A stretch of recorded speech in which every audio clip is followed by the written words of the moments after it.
I am your educator Kiran Karetha. My nursing એકેડેમીના આ online digital platform ઉપર આપનું હાર્દિક સ્વાગત કરું છું. તો બેટા આજના લેક્ચરની અંદર આપણે જોવાનું છે એન્યુરિઝમ.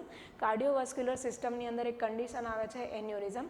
આવશે કાર્ડિયોવાસ્ક્યુલરમાં, બટ હોલ બોડીની અંદર આપણને એન્યુરિઝમ ફોર્મ થઈ શકે છે. તો એન્યુરિઝમ કયા કયા પાર્ટમાં થઈ શકે છે, કયા કયા શેપનું હોઈ શકે છે, એની અંદર કયા ટાઈપ છે, કઈ રીતના આપણે મેનેજ કરશું, કઈ રીતના એની ટ્રીટમેન્ટ છે, સર્જિકલ પ્રોસિજર પરફોર્મ કરશું, એ ઈચ એન્ડ એવરી ડિટેલ છે આપણે આજના લેક્ચરમાં જોવાની છે. સૌથી પહેલાં આપણે સ્ટાર્ટ કરશું એની ડેફિનેશન શું છે. ડેફિનેશનની વાત કરીએ તો વર્ડ બાય વર્ડ છે એ આપણે એક્સપ્લેન કરશું. એની અંદર ફર્સ્ટ આપણને કીધેલું છે કે પ્રોબ્લેમ ક્યાં થશે એન્યુરિઝમની અંદર. તો એક વસ્તુ યાદ રાખવાની છે, આર્ટરીની જે વોલ છે, આર્ટરી છે કે જે આપણી બોડીની અંદર ઓર્ગન્સ છે એને બ્લડ સપ્લાય કરવા માટે રિસ્પોન્સિબલ બ્લડ વેસલ છે. તો આર્ટરીઝ છે એની વોલ છે એ એબનોર્મલ થઈ જશે, એની વોલની અંદર એરિયા છે એ વીક પડી જશે અને એ એરિયા બલ્જ આઉટ થઈ જશે. તો એને કહેવામાં આવે છે એન્યુરિઝમ. આપણે કોને બલ્જ આઉટ કહી શકીએ છીએ, પહેલાં આપણે નોર્મલ જોઈ લઈએ, એના પછી આપણે બલ્જ આઉટ એરિયા જોઈશું. માની લો કે આપણી એક આર્ટરી છે, આર્ટરીમાંથી બ્લડ છે એ આવી રીતના પાસ થાય છે. હવે કોઈ પણ રીઝનના લીધે યા ફિર બ્લડના કન્ટિન્યુઅસ ફોર્સના લીધે કોઈ એરિયા છે ને એ વીક પડી જાય છે. હવે એરિયા વીક પડી ગયો છે ને તો એ વધારે સસેપ્ટેબલ છે કે ત્યાં જલ્દીથી કોઈ પણ ટાઈપની ઇન્જરી થઈ શકે છે. હવે માની લો કે આપણો આટલો એરિયા છે ને એ વીક પડી ગયો છે.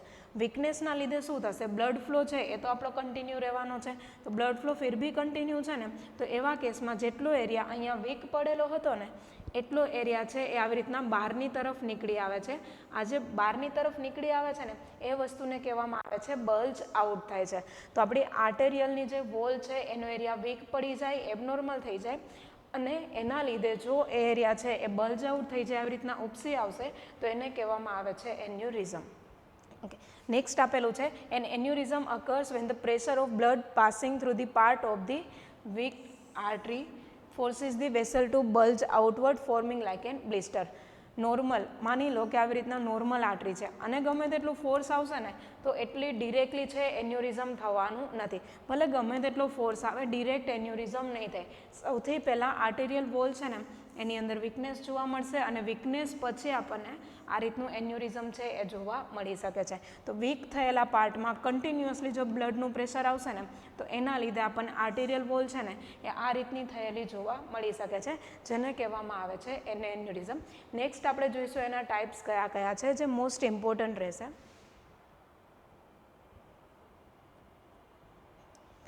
ફર્સ્ટ જે ટાઈપ આપેલા છે એ આપણને આપેલા છે અકોર્ડિંગ ટુ સાઇઝ કરીને. સાઇઝના અકોર્ડિંગ એના કયા કયા ટાઈપ હોઈ શકે છે. હવે ટાઈપની વાત કરીએ ને તો આની અંદર ક્લાસિફિકેશન વધારે લેન્ધી આપેલું છે સુપર ઇઝી, બટ થોડુંક લેન્ધી આપણને આપેલું છે. સૌથી પહેલાં આપણે જે ટાઈપ જોઈશું ને એ આવશે અકોર્ડિંગ ટુ સાઇઝ કરીને. સાઇઝની અંદર સૌથી પહેલો ટાઈપ આપેલો છે ફુસીફોર્મ એન્યુરિઝમ. ફુસીફોર્મ એન્યુરિઝમ આવે ને એક વર્ડ આની અંદર આપણે યાદ રાખવાનો છે, એ આવશે એન્ટાયર સરકમફરન્સ. એન્ટાયર સરકમફરન્સ કોને કહેવાય? આપણી આર્ટરી છે એનો આખે આખો જે રાઉન્ડ એરિયા છે ને એને કહેવામાં આવે છે એન્ટાયર સરકમફરન્સ. જો એન્ટાયર સરકમફરન્સ આખે આખી આર્ટેરિયલ વોલ છે બધી સાઈડ પરથી, એ તમે રાઈટ લઈ લો, લેફ્ટ લઈ લો, ઇન્ટિરિયર લઈ લો, પોસ્ટિરિયર લઈ લો, બધી સાઈડથી જો એ પર્ટિક્યુલર આર્ટરી છે એમાં ડાયલેશન કે બલ્જ આઉટ થયેલો એરિયા જોવા મળે ને તો એ પર્ટિક્યુલર ટાઈપને કહેવામાં આવે છે ફુસીફોર્મ એન્યુરિઝમ. એટલે તમે સ્ટ્રક્ચર જોશો ને બેટા તો આ રીતનું સ્ટ્રક્ચર છે જે આપણને જોવા મળી શકે. આની અંદર જુઓ, આ આર્ટરી આપણને આપેલી છે, એરિયા જુઓ અહીંયાથી બલ્જ આઉટ થયેલો છે અને અહીંયાથી પણ બલ્જ આઉટ થયેલો છે. એટલે કમ્પ્લીટલી માની લો કે આપણી આર્ટરી છે ને આ રીતની રાઉન્ડ હશે તો બધી સાઈડથી બલ્જ આઉટ થશે ને તો એ પર્ટિક્યુલર ટાઈપને કહેવામાં આવે છે અકોર્ડિંગ ટુ સાઇઝમાં ફુસીફોર્મ એન્યુરિઝમ. તો આ ફર્સ્ટ આપણો ટાઈપ છે ફુસીફોર્મ એન્યુરિઝમ. નેક્સ્ટ ટાઈપ આપણને કીધેલો છે અકોર્ડિંગ ટુ સાઇઝ, એની અંદર આપેલું છે સેક્યુલર એન્યુરિઝમ. સેક્યુલર એન્યુરિઝમ શું છે? અગેન આની અંદર બી આપણે એક વર્ડ યાદ રાખશું, વન સાઇડ કરીને. ફર્સ્ટ ટાઈપ જો કેવું હતું, એન્ટાયર સરકમફરન્સ છે ને એ બલ્જ આઉટ થતો હતો. આપણો જે સેકન્ડ ટાઈપ આપેલો છે ને સેક્યુલર, બેટા એની અંદર શું થશે, કોઈ પણ એક સાઈડ ઉપરથી વન સાઈડથી આર્ટેરિયલ વોલ છે એ બલ્જ આઉટ થાય ને તો એ વસ્તુને કહેવામાં આવે છે સેક્યુલર એન્યુરિઝમ. પિક્ચરની અંદર જો તમને ક્લિયર આઈડિયા આવશે, વોલ આપેલી છે, આ સાઈડની આર્ટેરિયલ વોલમાં જો કશે બલ્જ આઉટ થયેલું છે, નથી થયેલું. હવે આ સાઈડની આર્ટેરિયલ વોલ જો અહીંયાથી અહીંયા સુધી નોર્મલ છે, એના પછી જો આટલો જે એરિયા છે ને એ બલ્જ આઉટ થયેલો એરિયા છે, અગેન ફરીથી નોર્મલ શેપ છે એ આની અંદર આવી જશે. તો વન સાઈડ ઉપરથી આવી રીતના બલ્જ આઉટ થાય ને તો એ પર્ટિક્યુલર ટાઈપને કહેવામાં આવે છે સેક્યુલર એન્યુરિઝમ. સેક્યુલર જે એન્યુરિઝમ છે ને એનું અનધર એક નામ આપેલું છે જે તમને એમસીક્યુમાં પૂછાઈ શકે છે. એનું નામ છે બેરી એન્યુરિઝમ કરીને. હવે બેરીઝનો આપણને આઈડિયા હશે, ફ્રૂટ્સની અંદર ઘણી બધી બેરીઝ આવે છે. એ જે બેરીઝ છે ને એનો તમે પ્લાન્ટ જોશો ને તો એવા કેસની અંદર આ એનો આખો સ્ટેમ હશે અને એમાંથી બેરી આવી રીતના હેંગ થતી હશે ને એવું આપણને જોવા મળે છે. એટલે બેરીઝ ફ્રૂટ જેવું સ્ટ્રક્ચર જોવા મળે છે ને એટલા માટે સેક્યુલર ટાઈપના એન્યુરિઝમને આપણે કહીશું બેરી એન્યુરિઝમ. આ આપણો સેકન્ડ ટાઈપ હતો. મૂવ કરશું આપણે થર્ડ ટાઈપ સાથે.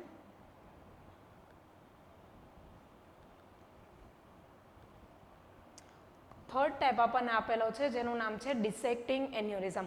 હવે ફુસીફોર્મ અને સેક્યુલર એ બંને જે વસ્તુ છે ને એના કરતાં થોડું ડિફર આપણને જોવા મળશે કઈ રીતના હશે. હવે આની અંદર જે આપણે યાદ રાખવાનું છે ને અગેન અહીંયા બી આપણે થોડું જ યાદ રાખવાનું છે, જેમાં છે separating the layers of an artery. આર્ટરીના લેયરની વાત કરીએ ને તો મેઇનલી 3 લેયર જોવા મળશે. જો પિક્ચરમાં આપણને ક્લિયર બતાવેલા છે. આ જે આઉટર મોસ્ટ લેયર છે ને આપણે એડવેન્ટિશિયા કહીશું, એના પછી મિડલ લેયર છે ને આપણે ટ્યુનિકા મીડિયા કહીશું, સૌથી અંદરનું જે લેયર છે ને આપણે ટ્યુનિકા ઇન્ટિમા યા ફિર ટ્યુનિકા ઇન્ટરના કહીશું. તો આવી રીતના 3 લેયરથી આપણી બ્લડ વેસલ્સ છે એ ફોર્મ થયેલી છે. હવે શું થશે, ઇફ ડિસેક્ટિંગ ટાઈપનું એન્યુરિઝમ થશે તો એમાં છે ને લેયર્સ સેપરેટ થઈ જશે. આ જો કયું લેયર આપેલું છે, આપણું ઇન્ટિમા લેયર આપેલું છે. આ સેકન્ડ છે આપણું કયું લેયર છે, મીડિયા લેયર છે. તો મીડિયા અને ઇન્ટિમા વચ્ચે જો આવી રીતના બંને લેયર સેપરેટ થઈ ગયા છે. હવે નોર્મલ બ્લડ ફ્લો કેવો હોય છે, આ રીતની અંદર વેસલ્સ છે તો બ્લડ ફ્લો આપણને આ રીતનો જોવા મળશે. બટ અહીંયા જુઓ લેયર્સ કેવા થઈ ગયેલા છે, સેપરેટ થઈ ગયેલા છે. તો લેયર સેપરેટ થઈ ગયેલા છે ને તો નોર્મલી જે આ રીતનો બ્લડ ફ્લો જવો જોઈએ ને એની જગ્યા ઉપર બ્લડ ફ્લો છે એ આ ડિરેક્શનમાં તો થશે જે નોર્મલ છે, બટ અનધર ડિરેક્શનની અંદર પણ આપણને આવી રીતના બ્લડ ફ્લો છે એ જોવા મળી શકે છે. હવે શું થશે, બ્લડ ફ્લો અહીંયા જશે કોઈ પ્રોબ્લેમ નથી, બટ બ્લડ ફ્લો છે એ અહીંયા આવી જશે ને તો આપણને પ્રોબ્લેમ થઈ શકે છે. બિકોઝ બ્લડ છે ને આ બંને લેયરની વચ્ચે એક જગ્યા ઉપર કલેક્ટ થવાનું સ્ટાર્ટ કરી દેશે. હવે જ્યાં બ્લડ કલેક્ટ થશે ને એના લીધે આટલો પર્ટિક્યુલર એરિયા છે ને એ આપણને આવી રીતના બલ્જ આઉટ થયેલો જોવા મળી શકે છે. બટ જો લેયર્સ સેપરેટ થયા અને એના લીધે બલ્જ આઉટ થયું હશે ને તો એ પર્ટિક્યુલર ટાઈપને આપણે કહીશું ડિસેક્ટિંગ એન્યુરિઝમ. એની અંદર આપણને એક વર્ડ આપેલો છે ઇન્ટ્રામ્યુરલ હિમેટોમા બી આપણે એને કહી શકીએ છીએ. હિમેટોમાનો મતલબ છે જ્યાં બ્લડ કલેક્ટ થયેલું આપણને જોવા મળે છે. ઇન્ટ્રામ્યુરલ કોને કહેવાશે તો કે આર્ટેરિયલ વોલના લેયર્સની વચ્ચે જો બ્લડ કલેક્શન આખું જોવા મળે ને તો એને કહેવામાં આવે છે ઇન્ટ્રામ્યુરલ હેમરેજ. આ જે પાર્ટ છે અહીંયા બ્લડ કલેક્શન જોવા મળે છે તો અહીંયા જે બ્લડ કલેક્શન થાય છે ને એને કહેવામાં આવે છે ઇન્ટ્રામ્યુરલ હિમેટોમા. ઓકે, આ જસ્ટ સિમ્પલ તમને નોટ્સમાં આપેલું છે કે કયા કયા લેયર છે વોલના હોઈ શકે છે. તો થર્ડ ટાઈપ છે જે આપણે જોયેલા છે. ઓકે, 2 મિનિટમાં આપણે અકોર્ડિંગ ટુ સાઇઝના ટાઈપ છે અહીંયા સુધી હવે રિવાઇઝ કરી લે. પહેલો કયો ટાઈપ છે તો કે ફુસીફોર્મ એન્યુરિઝમ, સેકન્ડ છે સેક્યુલર એન્યુરિઝમ અને થર્ડ આપેલું છે ડિસેક્ટિંગ એન્યુરિઝમ. 3 છે ને એની હવે આપણે કમ્પેરિઝન પિક્ચર જોઈ લઈએ કે 3 કેવું રિયલ પિક્ચરમાં દેખાઈ શકે છે. તો નેક્સ્ટ સ્લાઇડની અંદર આપણને કમ્પેરિઝન પિક્ચર આપેલું છે.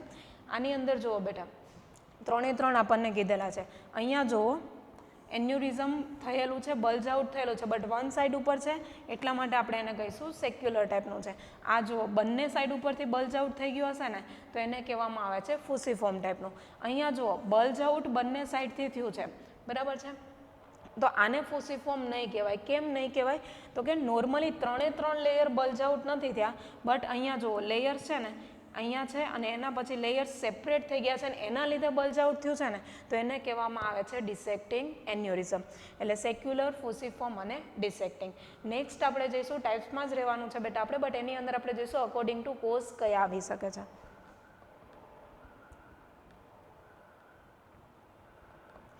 અકોર્ડિંગ ટુ કોઝની આપણે વાત કરીએ તો એની અંદર મેઇનલી એના 2 ટાઈપ છે અને એકદમ સિમ્પલ આપેલા છે. ટાઈપ્સની અંદર આપણે વાત કરીએ ને તો ફર્સ્ટ આપણને કીધેલું છે ટ્રુ એન્યુરિઝમ. એન્યુરિઝમ થશે એ ફુસીફોર્મ ટાઈપનું હોઈ શકે, ડિસેક્ટિંગ બી હોઈ શકે અને સેક્યુલર પણ હોઈ શકે. બટ આપણે એને ટ્રુ એન્યુરિઝમ ક્યારે કહી શકીએ તો કે એરિયા છે એ બલ્જ આઉટ થયો હોય બટ શાના લીધે, લોંગ ટર્મ ડિસીઝ કન્ડિશનના લીધે જો આવું થયું હોય ને તો એને કહેવામાં આવે છે ટ્રુ એન્યુરિઝમ. એક્ઝામ્પલની અંદર જો 2 એક્ઝામ્પલ આપણે અહીંયા જોયેલા છે, હાઇપરટેન્શન છે, એથ્રોસ્ક્લેરોસિસ છે. ઓકે, હાઇપરટેન્શન છે, બધાને આઈડિયા હશે. બીપી છે, બ્લડ પ્રેશર છે આપણું ઇન્ક્રીઝ થાય ને તો એ વસ્તુને કહેવામાં આવે છે હાઇપરટેન્શન. ઓકે, તો બ્લડ અહીંયાથી પાસ થતું હોય છે, એનું આર્ટરીની વોલ ઉપર જે પ્રેશર આવે એને આપણે કહીશું નોર્મલ બ્લડ પ્રેશર. હવે શું થશે, જો આર્ટરીની વોલ ઉપર બહુ વધારે પડતું પ્રેશર આવે છે ને, ઇન્ક્રીઝડ બ્લડ પ્રેશર જોવા મળે તો એના માટે આપણે ટર્મ યુઝ કરશું હાઇપરટેન્શન. હાઇપરટેન્શન થશે ને તો શું થશે કે આપણી આર્ટેરિયલ વોલ છે ને એ નોર્મલ બ્લડ પ્રેશર માટે બનેલી છે, બટ કન્ટિન્યુઅસલી જો હાઈ પ્રેશર જોવા મળશે ને તો એક ટાઈમ એવો આવશે કે આપણી આર્ટરીની જે વોલ છે ને એના એરિયા છે ને એ વીક પડી જશે. હવે આર્ટેરિયલ વોલના એરિયા વીક પડી જશે અને એના પછી બી જો બ્લડ પ્રેશર હાઈ રહેશે ને તો એ હાઈ બ્લડ પ્રેશરના લીધે શું થશે, વીક પડેલો એરિયા છે ને એ આરામથી બલ્જ આઉટ થઈ શકે છે. એટલે હાઇપરટેન્શન જેવી કન્ડિશન હોય અને એના લીધે હાઈ પ્રેશરના લીધે આપણને એન્યુરિઝમ થાય ને તો બેટા એ પર્ટિક્યુલર ટાઈપને આપણે કહીશું ટ્રુ એન્યુરિઝમ. અનધર ટાઈપ આપણને અહીંયા ટાઈપની અંદર નહીં સોરી અનધર ડિસીઝ કન્ડિશનનું એક્ઝામ્પલ આપેલું છે એથ્રોસ્ક્લેરોસિસ. એથ્રોસ્ક્લેરોસિસનું જો ડિટેલ તમારે વિડીયો જોઈએ ને તો આ જ ચેનલ ઉપર આર્ટેરિયોસ્ક્લેરોસિસ કરીને વિડીયો આપેલો છે, તમે ડિટેલ જોઈ શકો છો. થોડો રિવ્યૂ તમને અહીંયા આપી દો. માની લો કે આ આર્ટરી છે, આર્ટરીની વોલ ઉપર જો આ રીતનું પ્લેક ફોર્મ થઈ જાય, પ્લેક શાનાથી ફોર્મ થઈ શકે તો એની અંદર આવશે મેઇન કમ્પોનન્ટમાં કોલેસ્ટેરોલ અને ફેટી સબસ્ટન્સ. બરાબર છે.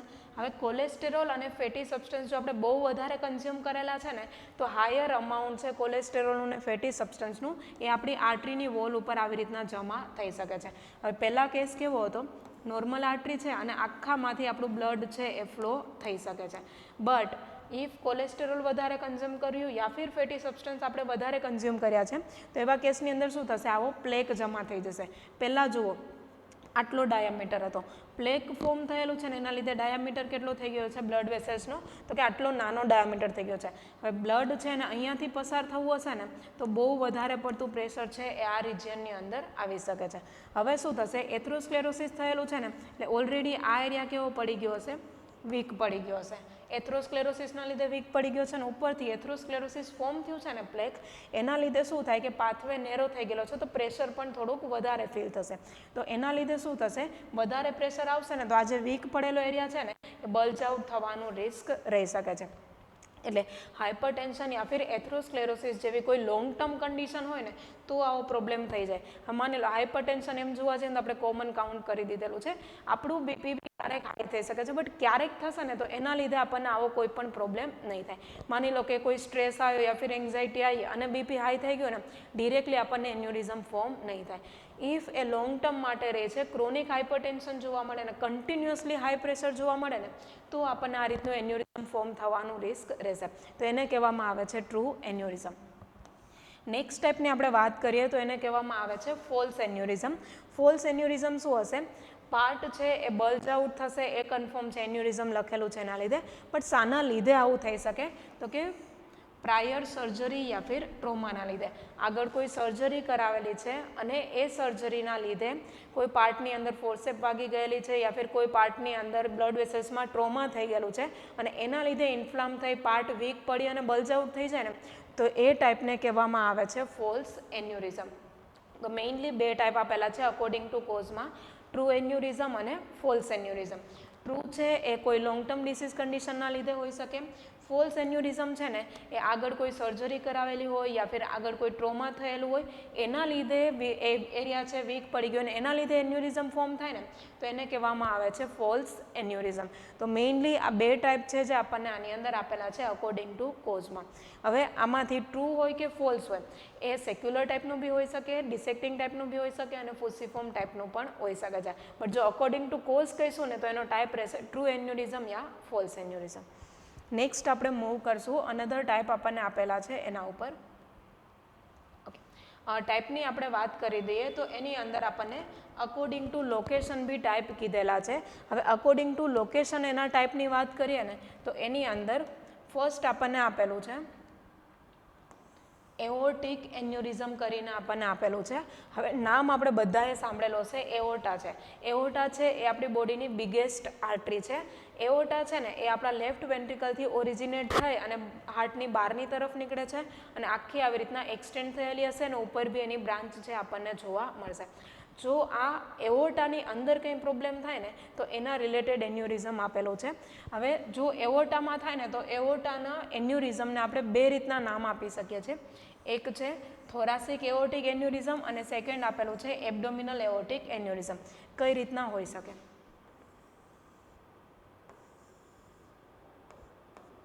ઓકે, માની લો કે આપણી એઓર્ટા છે.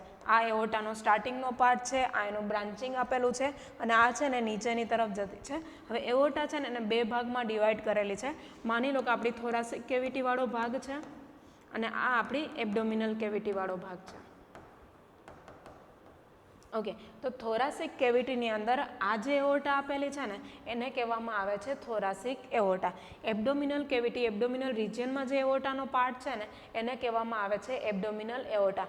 નામ કમ્બાઇનલી એઓર્ટા જ કહેવાશે, બટ જે કેવિટીમાં એ આવેલી છે ને એના અકોર્ડિંગ એને નામ આપેલા છે થોરાસિક એઓર્ટા અને એબ્ડોમિનલ એઓર્ટા.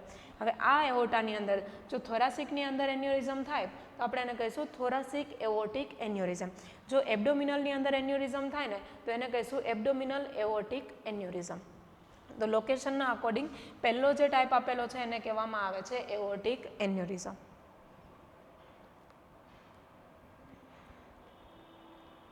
અહીંયા જુઓ એઓર્ટા છે ને એનું આપેલું છે. હવે એઓર્ટાનું ખુદની અંદર એ થોરાસિક છે કે એબ્ડોમિનલ છે એના અકોર્ડિંગ બી એના છે ને ટાઈપ આપેલા છે. આવી રીતના જો આખી આપણી એઓર્ટા છે આવેલી હશે, આ જે પાર્ટ છે ને અહીંયા એન્યુરિઝમ થશે એકદમ સ્ટાર્ટિંગમાં, તો આને આપણે કહીશું એસેન્ડિંગ એન્યુરિઝમ, એસેન્ડિંગ એઓર્ટિક એન્યુરિઝમ. ઇફ આ બ્રાન્ચની અંદર યા ફિર આર્ચમાં આપણને આવું જોવા મળશે ને તો એ ટાઈપને આપણે કહીશું એઓર્ટિક આર્ચ એન્યુરિઝમ. બરાબર છે? એઓર્ટાના મેઇન પાર્ટની વાત થતી છે અને ઇફ આ નીચેના પાર્ટની અંદર જો આપણને આવી રીતનું એન્યુરિઝમ જોવા મળે તો એને આપણે કહીશું ડિસેન્ડિંગ એઓર્ટિક એન્યુરિઝમ. બરાબર છે? એઓર્ટામાં મેઇન એના બે ટાઈપ આવશે, થોરાસિક એન્યુરિઝમ અને એબ્ડોમિનલ એન્યુરિઝમ. બટ આગળના પાર્ટ જોઈએ ને તો થોરાસિક કે એબ્ડોમિનલમાં કવર નથી થતા. એ આગળનો જે પાર્ટ છે ને એના આપણને નામ આપેલા છે. એકદમ સ્ટાર્ટિંગમાં આપણને થશે એસેન્ડિંગ. એસેન્ડિંગ મતલબ કે અહીંયાથી એઓર્ટા ઉપર ચડે છે એટલે આ એનો એસેન્ડિંગનો પાર્ટ છે એટલે એસેન્ડિંગ એઓર્ટિક એન્યુરિઝમ. આ જે છે ને એ એની આર્ચનો પાર્ટ છે તો એને કહેવામાં આવે છે એઓર્ટિક આર્ચ એન્યુરિઝમ. અને અહીંયાથી એ નીચેની તરફ આવતી છે તો આને કહેવામાં આવે છે ડિસેન્ડિંગ એઓર્ટિક એન્યુરિઝમ. એટલે એઓર્ટાની અંદર આ રીતનું ડિવિઝન બી આપણને આપેલું છે. ઓકે, જો અહીંયા આપણને પ્રોપરલી બતાવેલી છે એબ્ડોમિનલ એઓર્ટા કરીને. હવે આ જો અહીંયાથી એઓર્ટા છે આપણી બહાર નીકળતી હશે, આ રિજિયનમાં જે હશે ને થોરાસિકમાં એને આપણે કહીશું જો એ થોરાસિકમાં હશે ને તો એને આપણે કહીશું થોરાસિક એન્યુરિઝમ. અને જો આ એબ્ડોમિનલ વાળા રિજિયનની અંદર એ એઓર્ટામાં એન્યુરિઝમ થશે, આ રીતનું એન્યુરિઝમ ફોર્મ થશે તો એને કહેવામાં આવે છે એબ્ડોમિનલ એઓર્ટિક એન્યુરિઝમ. જો આ નોર્મલ પિક્ચર આપેલું છે આની અંદર એબ્ડોમિનલ એન્યુરિઝમ છે ફોર્મ થયેલું છે. ઓકે,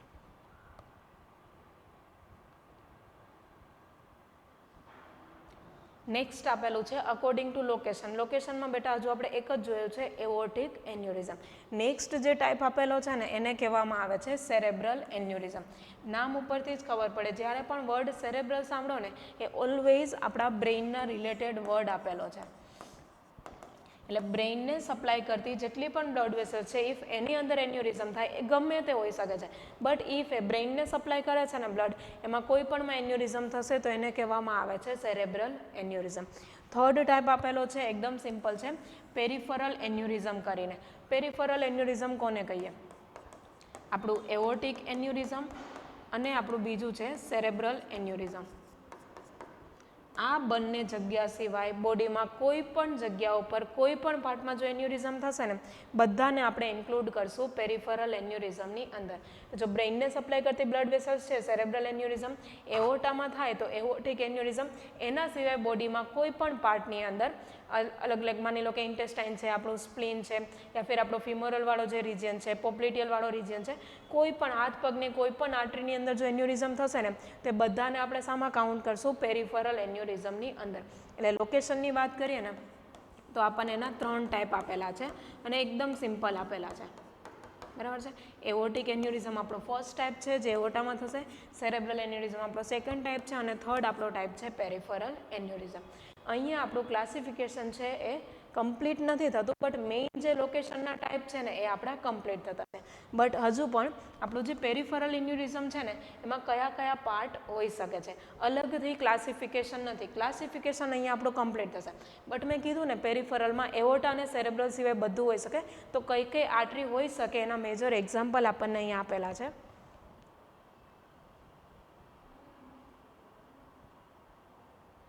ઓકે, હવે એની અંદર પેરિફરલ એન્યુરિઝમમાં કયા ઇન્ક્લુડ થઈ શકે છે નામ ઉપરથી તમને આઈડિયા આવી જશે. ફર્સ્ટ છે પોપ્લિટલ એન્યુરિઝમ. પોપ્લિટિયલ આપણી આર્ટરી છે ક્યાં આવેલી છે? તો કે આપણા ની જે આવેલા છે ને એના બેક સાઈડ ઉપર છે, ત્યાં થશે તો એને પોપ્લિટિયલ એન્યુરિઝમ કહીશું. નેક્સ્ટ છે સ્પ્લેનિક આર્ટરી. આપણા સ્પ્લીનને જે સપ્લાય કરે છે, ઇફ એ આર્ટરીની અંદર જો એન્યુરિઝમ થશે તો આપણે એને સ્પ્લેનિક એન્યુરિઝમ કહીશું. મેઇન ટાઈપ કયો કહેવાશે? પેરિફરલ એન્યુરિઝમ. બટ સ્પેસિફિક પેરિફરલમાં કહેવાતું હોય તો કયું કહેવાશે? સ્પ્લેનિક એન્યુરિઝમ. નેક્સ્ટ આપેલું છે મેઝેન્ટેરિક આર્ટરી એન્યુરિઝમ. ઇન્ટેસ્ટાઇનને સપ્લાય કરતી બ્લડ વેસલ્સમાં એન્યુરિઝમ થાય તો એને આપણે કહીશું મેઝેન્ટેરિક આર્ટરી એન્યુરિઝમ. નેક્સ્ટ આપેલું છે ફિમોરલ આર્ટરી એન્યુરિઝમ. નામ ઉપરથી ખબર પડી જાય, ફિમર બોનને ગ્રોઇન એરિયાને સપ્લાય કરતી જે આપણી ફિમોરલ આર્ટરી છે એમાં એન્યુરિઝમ થશે તો એને આપણે કહીશું ફિમોરલ આર્ટરી એન્યુરિઝમ. નેક્સ્ટ આપેલો છે કેરોટિડ એન્યુરિઝમ કરીને. કેરોટિડ છે ને બેઝિકલી આપણા નેક રિજિયનમાંથી પાસ થતી બ્લડ વેસલ્સ છે, થોડી લાર્જ ટાઈપની બ્લડ વેસલ હશે. ઇફ કેરોટિડમાં એન્યુરિઝમ થશે ને તો એને આપણે કહીશું કેરોટિડ આર્ટરી એન્યુરિઝમ. સિમ્પલ છે. લાસ્ટ આપેલું છે વિસેરલ એન્યુરિઝમ. આપણો બોવેલનો એરિયા છે, આપણો કિડનીનો એરિયા છે, ઇફ આને સપ્લાય કરતી કોઈ પણ બ્લડ વેસલ્સ આર્ટરીની અંદર એન્યુરિઝમ જોવા મળશે ને તો એને આપણે કહીશું વિસેરલ એન્યુરિઝમ. તો આટલા આવશે પેરિફરલ એન્યુરિઝમની અંદર. આપણે ફટાફટ રિવાઇઝ કરીએ ને ક્લાસિફિકેશનનો તો ફર્સ્ટ આપેલું છે અકોર્ડિંગ ટુ સાઇઝ. કયા 3 આવશે બેટા? તો એની અંદર ફુસીફોર્મ, સેક્યુલર અને ડિસેક્ટિંગ. નેક્સ્ટ ડિવિઝન સબ ડિવિઝન આપણે જોયેલું છે એની અંદર છે અકોર્ડિંગ ટુ કોઝ. કયા આવી શકે? 2 જ આવશે, ટ્રુ એન્યુરિઝમ અને ફોલ્સ એન્યુરિઝમ. થર્ડ આપણે સબ ડિવિઝન જોયેલું છે અકોર્ડિંગ ટુ લોકેશન. તો એની અંદર પણ અગેન 3 ટાઈપ આપણને જોવા મળશે. કયા કયા આવશે? તો કે એઓર્ટિક એન્યુરિઝમ આવી શકે, સેરેબ્રલ એન્યુરિઝમ અને પેરિફરલ એન્યુરિઝમ. ઓકે, તો આટલું આવશે એના મેઇન ક્લાસિફિકેશનની અંદર.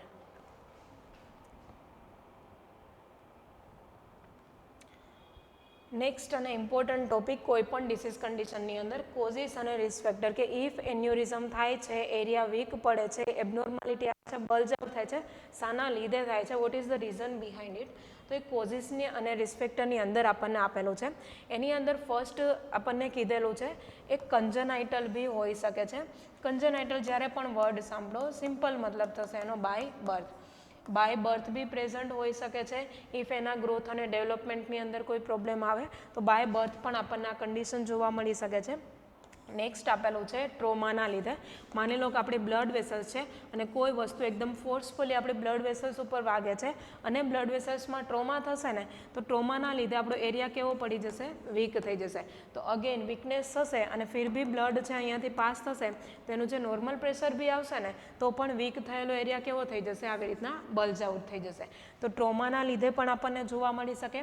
નેક્સ્ટ છે એથ્રોસ્ક્લેરોસિસ. આપણે આજના લેક્ચરમાં હમણાં જ જોયેલું હતું કે આર્ટેરિયલ વોલ ઉપર આવી રીતના પ્લેક જમા થઈ જાય. એ જે પ્લેક છે ને એને એથ્રોમાં આપણે કહી શકીએ છીએ, એટલા માટે ટાઈપને નામ આપેલું છે એથ્રોસ્ક્લેરોસિસ. ઓકે, તો આર્ટેરિયલ વોલ ઉપર હાયર કોલેસ્ટેરોલ અમાઉન્ટ અને હાયર ફેટી સબસ્ટન્સ કન્ઝમ્પશનના લીધે પ્લેક છે એ ફોર્મ થઈ શકે છે. આ પ્લેક ફોર્મ થાય ને એના લીધે પણ શું થશે? બ્લડને પાસ થવાનો જે એરિયા પહેલાં આટલો હતો ને એ પછી કેવો થઈ ગયો છે? જસ્ટ આટલો રહી ગયો છે. તો હવે બ્લડને આટલો જે એરિયા મળતો હતો પાસ થવા માટે એની જગ્યા ઉપર એને કેટલો એરિયા મળશે? જસ્ટ આટલો. તો આટલા એરિયામાંથી સેમ બ્લડને પાસ થવું હશે ને તો વધારે પડતું પ્રેશર છે એ બંને સાઈડ ઉપર ક્રિએટ કરવું પડશે અને કન્ટિન્યુઅસલી જો પ્રેશર વધારે રહેશે ને તો એરિયા વીક પડી શકે છે. ઓલરેડી એથ્રોસ્ક્લેરોસિસના લીધે વીક પડેલો છે અને હજુ પ્રેશર હાઈ છે ને તો ફરીથી એ વીક પડે છે અને વીકનેસ થયેલા એરિયામાં કન્ટિન્યુઅસલી જો ફરીથી પ્રેશર આવશે તો એવા કેસની અંદર એ એરિયા પણ કેવો થઈ જશે, બલ્જ આઉટ થયેલો આપણને જોવા મળી શકે છે. એટલે એથ્રોસ્ક્લેરોસિસના લીધે થઈ શકે. નેક્સ્ટ આપણને આપેલું છે ઇન્ફેક્શન. કોઈ પણ માઇક્રો ઓર્ગેનિઝમનું ઇન્ફેક્શન લાગે, બેક્ટેરિયા હોય, વાયરસ હોય, ફંગાઈ હોય, ઇફ આર્ટેરિયલ વોલની અંદર ઇન્ફેક્શન લાગશે ને તો ઇન્ફેક્શનના લીધે આપણા બોડીનો કોઈ પણ પાર્ટ છે એ વીક પડી શકે છે. ઇફ ઇન્ફેક્શન લંગ્સમાં લાગશે, લંગ્સમાં વીકનેસ આવી જશે. ઇન્ફેક્શન બ્રેઇનમાં લાગશે, બ્રેઇનની અંદર વીકનેસ આવી જશે. એવી રીતના ઇન્ફેક્શન જો આર્ટેરિયલ વોલની અંદર લાગે છે તો એવા કેસની અંદર વોલ વીક પડી જશે અને પછી નોર્મલ બ્લડ ફ્લોના લીધે પણ ત્યાં વીક પડેલો એરિયા છે બલ્જ આઉટ થવાનો રિસ્ક રહી શકે છે. એટલે ઇન્ફેક્શન લાગેલું હોય ને તો એના લીધે પણ આપણને એન્યુરિઝમ ફોર્મ થઈ શકે છે. નેક્સ્ટ કોઝિસ આપણને આપેલા છે, એની અંદર ફર્સ્ટ કીધેલું છે હાઇપરટેન્શન. જે આપણે ટ્રુ એન્યુરિઝમ છે ને એની અંદર જોયું હતું કે કન્ટિન્યુઅસ હાઈ પ્રેશર આવશે ને તો આપણી આર્ટેરિયલ જે વોલ છે ને એ વીક પડી જશે કન્ટિન્યુઅસ હાઈ પ્રેશરના લીધે. વીક પડેલો એરિયા છે એ બલ્જ આઉટ થવાનો રિસ્ક રહેશે. નેક્સ્ટ આપેલું છે સ્મોકિંગ અને આલ્કોહોલ. બંને આપણે જોડે સમજી લઈએ. બંને જે મેઇન ઇફેક્ટ આપે છે ને એ ઇફેક્ટ હશે વાઝો કન્સ્ટ્રિક્શનની. હવે આલ્કોહોલ એક એવી વસ્તુ છે ને કે વાઝો કન્સ્ટ્રિક્શનની બી ઇફેક્ટ આપી શકે અને વાઝો ડાયલેશનની પણ ઇફેક્ટ આપી શકે. ઓછા અમાઉન્ટમાં લઈશું ને તો એ વેસલ્સને ડાયલેટ કરશે, બટ જો હાયર અમાઉન્ટની અંદર આલ્કોહોલ કન્ઝમ્પશન કરેલું છે તો એવા કેસની અંદર એ આલ્કોહોલની ઇફેક્ટ આપણને જોવા મળશે વાઝો કન્સ્ટ્રિક્શન ટાઈપની. વાઝો કન્સ્ટ્રિક્શન કોને કહેવાશે? Normal state. એના કરતાં જો આપણી આર્ટરી નેરો થઈ જાય ને તો આ સ્ટેટને કહેવામાં આવે છે કે આપણી વેસલ્સ કન્સ્ટ્રિક્ટ થયેલી છે. હવે શું થશે, બ્લડ અહીંયાથી પાસ થતું હતું ને તો એ નોર્મલ પ્રેશર એનું આર્ટેરિયલ વોલ ઉપર આવતું હતું જેને આપણે નોર્મલ બ્લડ પ્રેશર કહીએ. હવે એટલા જે same volume same amount of બ્લડને પાસ થવા માટેનો પાથવે કેટલો છે, જસ્ટ આટલો નેરો થઈ ગયેલો છે. તો હવે સેમ અમાઉન્ટ બ્લડને જો અહીંયાથી પાસ થવું હશે ને તો બહુ વધારે પડતું પ્રેશર છે એ ક્રિએટ કરી શકે છે.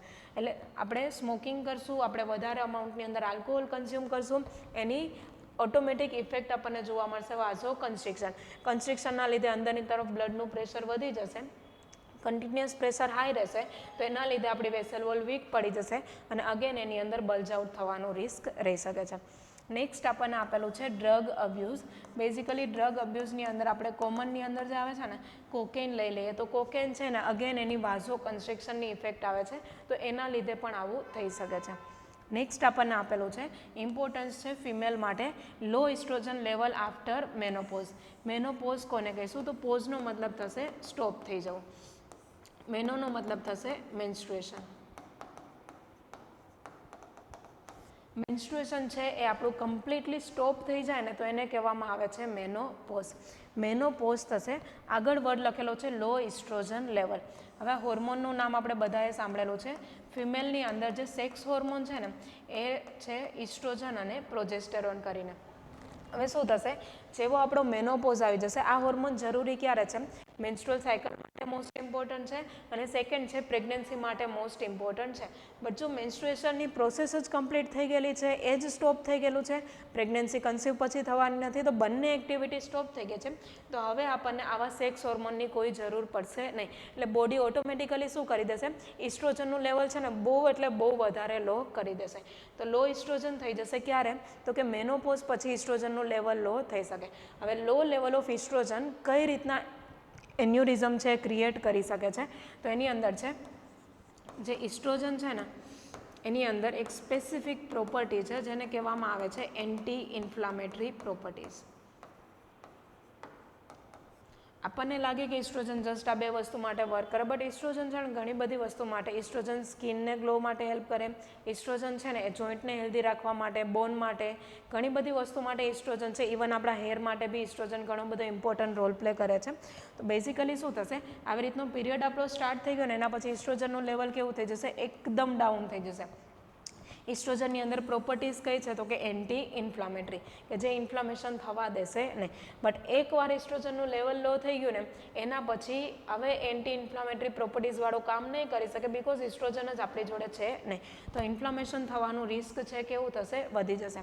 માની લો કે આપણી આર્ટેરિયલ વોલ છે, ઇન્ફ્લામેશન થઈ જશે ને અગેન નેરો થઈ જશે તો ફરીથી same amount same volume of બ્લડને પાસ થવા માટે શું થશે, વધારે પડતું પ્રેશર છે એ આર્ટિરિયલ વોલ ઉપર ક્રિએટ કરવું પડશે. એરિયા છે એ વીક ના લીધે અગેન બલ્જ આઉટ થવાનું રિસ્ક રહી શકે છે. એટલે લો લેવલ ઓફ ઇસ્ટ્રોજન છે જે આફ્ટર મેનોપોઝ જોવા મળે એના લીધે પણ આપણને રિસ્ક રહી શકે છે. નેક્સ્ટ છે કોન્સ્ટન્ટ સ્ટ્રેસ. સ્ટ્રેસના લીધે પણ આવું થઈ શકે છે. જ્યારે પણ આપણે સ્ટ્રેસ લેશું ને તો એવા કેસમાં પ્રોબ્લેમ શું થશે,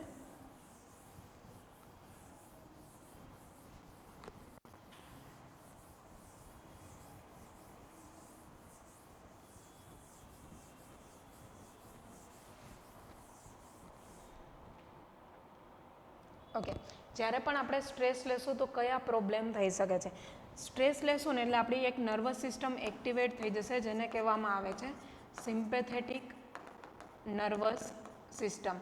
શોર્ટમાં કહું ને તો વસ્તુને કહેવામાં આવે છે SNS. Sympathetic nervous system activate થશે. સ્ટ્રેસમાં થઈ શકે, ફિયરમાં થઈ શકે, એક્સ્ટ્રીમ લેવલમાં એન્ઝાયટી, આ બધા કેસની અંદર છે ને આપણી આ સિસ્ટમ એક્ટિવેટ થશે. આ જે સિસ્ટમ છે ને એ આપણી બોડીને કમ્પેન્સેટ કરવા માટે એક્ટિવેટ થયેલી છે, બટ એની ઘણી બધી અલગ ઇફેક્ટ આવી શકે છે. એની એક કોમન ઇફેક્ટની અંદર છે વાઝો કન્સ્ટ્રિક્શન કરીને. અને ઇફ એ વાઝો કન્સ્ટ્રિક્શન કરશે તો આપણે હમણાં જ સમજેલું છે કે કન્સ્ટ્રિક્શનના લીધે કઈ રીતના એન્યુરિઝમ થાય છે. તો ઇફ સ્ટ્રેસ લેશું અને એસએનએસ વધારે પડતી એક્ટિવેટ રહેશે અને કન્ટિન્યુઅસ જો વાઝો કન્સ્ટ્રિક્શન થશે ને તો એવા કેસની અંદર બલ્જ આઉટ થવાના ચાન્સીસ છે. નેક્સ્ટ છે इंट्राक्रेनियल आर्टेरियोविनस मालफॉर्मेशन या फिर सिम्पली आर्टेरियोविनस मालफॉर्मेशन AVM જેને કહેવામાં આવે છે. ઓકે, આર્ટેરિયોવિનસ માલફોર્મેશન, આ આર્ટરીઝ હશે, એના પછી અહીંયા આપણને આર્ટેરિયલ્સ જોવા મળશે, એના પછીનું જે સ્ટ્રક્ચર જોવા મળશે ને એ આપણી કેપિલરીઝ હશે, એના પછીનું જે મેઇન સ્ટ્રક્ચર છે એને આપણે વેન્યુલ્સ કહીશું અને એના પછી આપણને જોવા મળશે વેઇન. એટલે સ્ટ્રક્ચર કેવું હશે આપણું, આર્ટરી, આર્ટેરિયોલ્સ, કેપિલરી, વેન્યુલ્સ અને વેઇન. ઓકે, હવે આ જે છે ને આખું એનું નોર્મલ સ્ટ્રક્ચર છે અને આ જે વસ્તુ છે ને એ નોર્મલી ફોર્મ થયેલી છે. બટ આ ફોર્મેશનની અંદર કોઈ પણમાં સ્પેસિફિકલી આર્ટરીઝનું જે ફોર્મેશન છે યા ફિર વેઇનનું ફોર્મેશન યા છે યા ફિર કમ્બાઇન્ડ જે નેટવર્કનું ફોર્મેશન છે ને એમાં કંઈ પણ એબનોર્માલિટી આવી જાય. જો અહીંયા વર્ડ લખેલો છે માલ ફોર્મેશન મતલબ કે બનવું, તો ફોર્મ થવાની અંદર કંઈ પણ એબનોર્માલિટી આવી જાય ને એને કહેવામાં આવે છે માલ ફોર્મેશન. એટલે આર્ટરી અને વિનસના ફોર્મેશનની અંદર પહેલેથી જ એબનોર્માલિટી છે ને તો ઓલરેડી એબનોર્માલિટીના લીધે એરિયા કેવો હશે, વીક હશે. તો વીકનેસના લીધે પણ આપણને આવું થઈ શકે છે. અહીંયા એક આગળ વર્ડ લખેલો છે ઇન્ટ્રાક્રેનિયલ કરીને, એ સ્પેસિફિક છે ને એ આપણી ક્રેનિયલ કેવિટી માટે લખ્યું છે. ક્રેનિયલ કેવિટી કઈ છે કે જ્યાં બ્રેઇન સિચ્યુએટેડ છે ને એ આપણી કેવિટીને કહેવામાં આવે છે ક્રેનિયલ કેવિટી. જો ક્રેનિયલ કેવિટીની અંદર જેટલી બ્લડ વેસલ સપ્લાય કરે છે એમાં માલફોર્મેશન થયું હોય ને તો ઇઝીલી આપણને સેરેબ્રલ એન્યુરિઝમ થઈ શકે છે. યા ફિર ઇન્ટ્રાક્રેનિયલ વર્ડ રિમૂવ કરી દો અને આર્ટેરિયોવિનસ માલફોર્મેશન જો નોર્મલી પણ માલફોર્મેશન થયું હશે ને બોડીમાં કોઈ પણ જગ્યા પર તો એના લીધે પણ આપણને એન્યુરિઝમનો રિસ્ક રહેશે. નેક્સ્ટ અને કોમન આપ્યું છે ફેમિલી હિસ્ટ્રી. એ ફેમિલીમાં કોઈ એવા ડિસીઝ હતા કે જે આપણને હેરિડિટીની અંદર મળે છે અને એ ડિસીઝ છે એના લીધે આપણને એન્યુરિઝમનું રિસ્ક રહેશે. એટલે ચાન્સીસ છે કે ફેમિલીના લીધે પણ આપણને આ રીતનો પ્રોબ્લેમ થવાનો રિસ્ક રહી શકે છે. ઓકે, કોઝિસ છે બેટા આપણે અહીંયા કમ્પ્લીટ થતા છે. નેક્સ્ટ ટોપિક આપેલો છે સાઇન એન્ડ સિમ્ટમ્સ કરીને. હવે સાઇન એન્ડ સિમ્ટમ્સની આપણે વાત કરીએ ને તો એની અંદર ટાઈપના અકોર્ડિંગ આપેલા છે. લાઈક થોરાસિકમાં થશે તો કયા પ્રોબ્લેમ છે, એબડોમિનલ એઓર્ટામાં થશે તો કયા થઈ શકે, સેરેબ્રલ, પેરિફેરલ, એવી રીતના અલગ અલગ આપેલા છે. સિમ્પલ છે, થોરાસિકમાં થશે ને તો આટલામાં સિમ્ટમ્સ જોવા મળશે, એબડોમિનલ એઓર્ટામાં એન્યુરિઝમ થશે તો એબડોમિનલ કેવિટીમાં સિમ્ટમ્સ જોવા મળશે. તો લોકેશનના અકોર્ડિંગ આપણને ટાઈપ આપેલા છે. ફર્સ્ટ સાઇન એન્ડ સિમ્ટમ્સની અંદર કીધેલું છે થોરાસિક એઓર્ટિક એન્યુરિઝમ. થોરાસિક એઓર્ટાનો એક પાર્ટ છે કે જે થોરાસિક કેવિટીમાંથી બ્લડ છે એ સપ્લાય કરે છે. તો એની અંદર એન્યુરિઝમ થશે તો પ્રોબ્લેમ ક્યાં થશે, તો કે પેઇન ઇન જો, નેક એન્ડ અપર બેક. બેઝિકલી આટલા રિજિયનની અંદર આપણને જોવા મળશે આપણી થોરાસિક એઓર્ટા. જો એમાં કંઈ પણ પ્રોબ્લેમ છે ને તો આટલા રિજિયનમાં આપણને પ્રોબ્લેમ થઈ શકે છે. એમાં આ ચેસ્ટની અંદર બી પેઇન ઓબ્વિયસલી જોવા મળી શકે છે. પેઇન છે એ રેડિએટ થઈ શકે છે બિકોઝ સેમ નર્વ સપ્લાય હોય છે, એના લીધે નેકમાં પેઇન આવી શકે છે, જોમાં આપણને પેઇન જોવા મળી શકે છે, અને પેઇન છે એ આપણી ચેસ્ટની પાછળનો જે બેકનો એરિયા છે ને એમાં પણ આપણને જોવા મળી શકે છે. નેક્સ્ટ છે આ આપણે જોઈ લીધેલું છે ચેસ્ટ અને બેક પેન ઓબ્વિયસ છે, થોરાસિકમાં થયું તો આવું થઈ શકે છે. નેક્સ્ટ છે આ બધા જે સિમ્ટમ્સ આપેલા છે ને એ આપણી રેસ્પિરેટરી સિસ્ટમ રિલેટેડ આપેલા છે. હવે કેમ આવું થઈ શકે? તો આપણી રેસ્પિરેટરી સિસ્ટમ છે બેટા કઈ કેવિટીમાં આવેલી છે? થોરાસિક કેવિટીમાં. હવે થોરાસિક કેવિટીને સપ્લાય કરતી મેઇન જે બ્રાન્ચ છે એઓર્ટા, એમાં જ એન્યુરિઝમ થયેલું છે ને તો આટલા જે પાર્ટ છે ને જોઈએ એટલું એડેક્વેટ અમાઉન્ટમાં બ્લડ સપ્લાય નહીં મળે. તો એવા કેસની અંદર રેસ્પિરેટરી રિલેટેડ આપણને સિમ્ટમ્સ છે જોવા મળી શકે. એમાં ફર્સ્ટ કીધેલું છે કફિંગ, એક્સેસિવ મ્યુકસ પ્રોડક્શન જોવા મળશે. એવું કેમ થાય છે? તો કે આપણી જે રેસ્પિરેટરી સિસ્ટમ છે સ્પેસિફિકલી ટ્રેકિયા અને બ્રોન્કાઈવાળો પોર્શન છે એને જોઈએ એટલું બ્લડ સપ્લાય ના મળે ને તો એને એક એબનોર્માલિટી ક્રિએટ થઈ જાય છે અને એના લીધે બહુ વધારે પડતું મ્યુકસ છે સિક્રીટ કરે છે અને મ્યુકસને આપણે બહારની તરફ કાઢીએ તો એ વસ્તુને આપણે કહીશું કફિંગ. તો કફિંગ વધે છે એક્સેસિવ મ્યુકસ પ્રોડક્શનના લીધે. હોર્સનેસ આપણને જોવા મળશે. લેરિંગ્સ આપણું જે છે ને એનો જે આપણો વોઇસ પ્રોડ્યુસ કરે છે એની અંદર થોડી હોર્સનેસ છે આપણને જોવા મળી શકે છે. નેક્સ્ટ છે ડિફિકલ્ટી ઇન બ્રિધિંગ આપેલું છે. બ્રિધિંગમાં ડિફિકલ્ટી આપણને જોવા મળશે બિકોઝ આપણા લંગ્સ છે થોરાસિક કેવિટીમાં આવેલા છે. ઇફ એને જ બ્લડ સપ્લાય બરાબર નથી મળતું ને જે રીતના એ ડિસ્ટેન્ડ થવા જોઈએ, ફરીથી રિકોલ થવા જોઈએ ને એ નોર્મલી થઈ શકશે નહીં. તો એના લીધે આપણને બ્રિધિંગમાં પણ ડિફિકલ્ટી જોવા મળી શકે. તો આ થોરાસિકના આપેલા છે સિમ્ટમ્સ. નેક્સ્ટ આપણે જોઈએ તો નેક્સ્ટની અંદર છે એબ્ડોમિનલ એઓર્ટિક એન્યુરિઝમ. તો એમાં કયા સિમ્ટમ્સ જોવા મળી શકે? સિમ્પલ યાદ રાખવાનું, જે લોકેશનમાં એન્યુરિઝમ છે એ પર્ટિક્યુલર પાર્ટની અંદર જેટલી વસ્તુ આવેલી છે ને ત્યાં આપણને પેઇન જોવા મળશે. હવે આપણી એબ્ડોમિનલ એઓર્ટા છે ને એ આવેલી છે આપણી એબ્ડોમન રિજિયન યા ફિર એબ્ડોમિનલ કેવિટીના રિજિયનમાં. તો પેઇન ક્યાં થશે? એબ્ડોમનના પાર્ટમાં થશે અને બેકના પાર્ટમાં. બેકમાં બંને કેસમાં થશે બટ થોરાસિક એઓર્ટામાં હશે ને તો અપર બેકમાં પ્રોબ્લેમ થશે. એબ્ડોમિનલ એઓર્ટામાં હશે ને તો લોઅર બેકની અંદર આપણને ઇસ્યુ છે જોવા મળી શકે છે. નેક્સ્ટ છે pain spreading from abdomen or back to the pelvis, legs અને બટક્સ. આ જે રિજિયન છે ને એમાં પેઇન રેડિએટ થઈ શકે છે. રેડિએટ થવાનો યા ફિર સ્પ્રેડ થવાનો મતલબ શું થશે? જ્યારે આપણી બોડીની અંદર સેમ નર્વ સપ્લાય છે, સેમ નર્વ છે એ ઘણા બધા પાર્ટને બ્લડ સપ્લાય કરતી હોય ને તેમાંથી એક પણ પાર્ટમાં કંઈ પ્રોબ્લેમ થશે ને તો પેઇનના જે સિગ્નલ છે ને આખી નર્વ થ્રુ પાસ થાય છે, ટ્રાન્સમિટ થાય છે. તો એના લીધે છે ને પેઇન છે એ સ્પ્રેડ થઈ શકે, રેડિએટ થઈ શકે. મેઇન આપણો પ્રોબ્લેમ ક્યાં છે? એબ્ડોમિનલ એઓર્ટામાં છે. બટ ત્યાં પેઇન થશે ને તો પેઇન છે ત્યાંની જે નર્વ સપ્લાય છે ને એ લેગ્સ, બટક્સ, પેલિક્સ બધા રિજિયનમાં સપોર્ટ કરે છે, સપ્લાય કરે છે. તો એ રિજિયનમાં પણ આપણને પેઇન છે સ્પ્રેડ થતો જોવા મળશે. નેક્સ્ટ છે ક્લેમી ઓર સ્વેટી સ્કિન કરીને. ક્લેમી મતલબ કે એકદમ વેટ અને શાઇની ટાઈપની જે સ્કિન જોવા મળે ને એને કહેવામાં આવે છે ક્લેમી સ્કિન. અને સેકન્ડ આપેલું છે સ્વેટિંગ, મતલબ કે સ્વેટી, પરસેવાવાળી સ્વેટી સ્કિન આપણને જોવા મળે છે. તો ક્લેમી અને સ્વેટી સ્કિન શાના લીધે જોવા મળે? તો કે આપણી બોડીની અંદર જેટલા પણ ઓર્ગન આવેલા છે કોઈ પણ ઓર્ગન છે એને જોઈએ એટલો બ્લડ સપ્લાય ના મળી રહે અને એના કરતાં ઓછો બ્લડ સપ્લાય મળે, મતલબ કે ઇનએડેક્વેટ અમાઉન્ટની અંદર બ્લડ સપ્લાય મળે ને તો એવા કેસની અંદર શું થશે? આપણી બધા ઓર્ગન છે ને નર્વસ સિસ્ટમને સિગ્નલ મોકલશે કે જોઈએ એટલું બ્લડ પહોંચતું નથી. જોઈએ એટલું બ્લડ ના મળી રહે ને તો ડિરેક્ટલી આપણી નર્વસ સિસ્ટમ છે એક સિસ્ટમને એક્ટિવેટ કરશે જેની આપણે હમણાં વાત કરી, સિમ્પેથેટિક નર્વસ સિસ્ટમ. તો આ નર્વસ સિસ્ટમ છે ને ડિરેક્ટલી એક્ટિવેટ થશે અને જેવી એક્ટિવેટ થશે ને એક્સેસિવ સ્વેટિંગ છે એ આપણને જોવા મળી શકે છે. તો એના લીધે ક્લેમી અને સ્વેટી સ્કિન આપણને જોવા મળશે.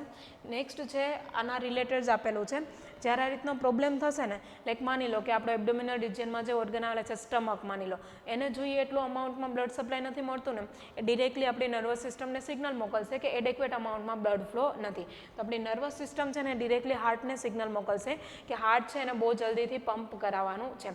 બહુ સ્પીડમાં પંપ કરાવશે ને તો આપણો હાર્ટ રેટ ઇન્ક્રીઝ થઈ જશે. હાર્ટ રેટ ઇન્ક્રીઝ થાય ને તો નર્વસ સિસ્ટમને એવું લાગશે કે આને ઇન્ક્રીઝ કરી દઈશું ને તો જોઈએ એટલા અમાઉન્ટની અંદર બ્લડ સપ્લાય મળી રહેશે. જ્યારે સિમ્પેથેટિક નર્વસ સિસ્ટમ એક્ટિવેટ થશે ને હાર્ટ રેટ વધી જશે, રેસ્પિરેટરી રેટમાં ચેન્જીસ આવી શકે છે અને એના સિવાય આપણને સ્વેટિંગ છે, એક્સ્ટ્રીમ સ્વેટિંગ આપણને જોવા મળી શકે છે. ઓકે, બે આપણે જોઈ લીધેલું છે. એના પછી નેક્સ્ટ આપેલું છે સેરેબ્રલ એન્યુરિઝમ કરીને. ઇફ બ્રેઇનને સપ્લાય કરતી બ્લડ વેસલમાં એન્યુરિઝમ થાય તો કયા સિમ્ટમ્સ જોવા મળશે?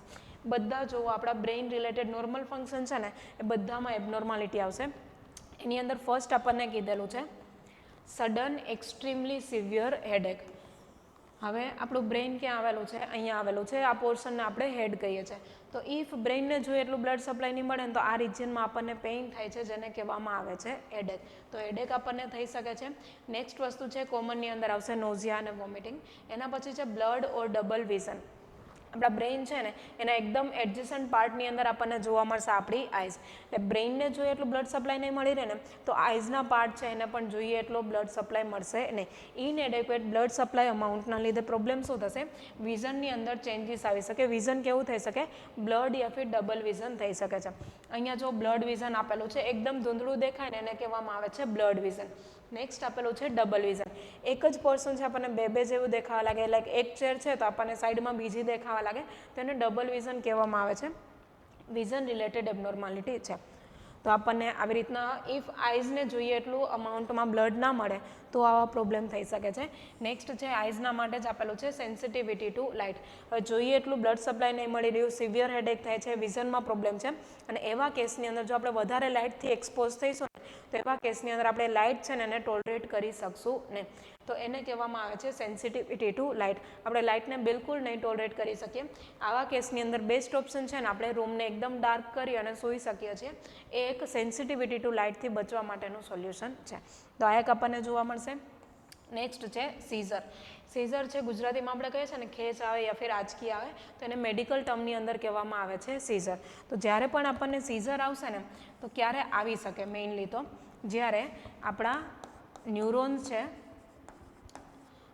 નર્વસ સિસ્ટમના આપણા જે સેલ છે એનું મેઇન કામ શું છે? ઇમ્પલ્સ છે ને એને જનરેટ કરે છે અને જનરેટ કરેલા જે ઇમ્પલ્સ છે ને એને ટ્રાન્સમિટ કરવાનું કામ કરે છે. બરાબર છે? આ જે જનરેશન કે ટ્રાન્સમિશનની અંદર કંઈ પણ પ્રોબ્લેમ આવે ને તો પહેલો સિમ્ટમ્સ જે આપણને જોવા મળશે ને હેડેક પછી એ હશે સીઝર. મેઇન કન્ડિશન આપણને જોવા મળશે. હવે શું થશે?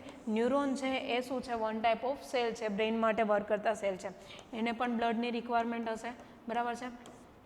હવે શું થશે? એન્યુરિઝમ ફોર્મ થયેલું છે, ખાસ કરીને સેરેબ્રલ એન્યુરિઝમ છે. જોઈએ એટલું બ્રેઇનને બ્લડ મળશે નહીં, બિલકુલ પણ એને મળવાનું નથી. તો ન્યુરોનને જોઈએ એટલું બ્લડ મળશે નહીં. બ્લડ સપ્લાય જો ડિક્રીઝ થઈ જશે ને તો ન્યુરોન છે એની અંદર ઇમ્પલ્સ ટ્રાન્સમિટ કરવાનું જે મેઇન કામ છે ને એની અંદર ડિક્લાઇન આપણને જોવા મળશે, એબનોર્મલ એક્ટિવિટી જોવા મળશે. તો એના લીધે આપણને સીઝર જોવા મળી શકે છે. નેક્સ્ટ છે કોમન છે લોસ ઓફ કોન્શિયસનેસ. આપણી જે કોન્શિયસનેસ છે કોણ આપણી બોડીમાં હેન્ડલ કરે છે તો એની અંદર આવશે બ્રેઇન. તો બ્રેઇનને જોઈએ એટલું બ્લડ નથી મળતું તો કોન્શિયસનેસમાં આપણને અલ્ટરેશન જોવા મળી શકે છે. કોન્શિયસનેસમાંથી આપણે સેમી કોન્શિયસ થઈ શકે છે યા ફિર આપણે કમ્પ્લીટલી અનકોન્શિયસ પણ થઈ શકીએ. નેક્સ્ટ આપેલું છે પર્સન છે ને કન્ફ્યુઝ સ્ટેટમાં આવી જશે. બિકોઝ આપણી જે થોટની ક્લિયરિટી છે એ આખું વર્ક છે ને એ કોણ કરે છે? બ્રેઇનની પાર્ટની અંદર થતું હશે. ઇફ બ્રેઇનને જો એટલું બ્લડ સપ્લાય નહીં મળે ને આપણું જે થોટ પ્રોસેસ કે જે ક્લિયર કટ હોવી જોઈએ ને એ કેવી થઈ જશે? કન્ફ્યુઝ સ્ટેટમાં આવી જશે.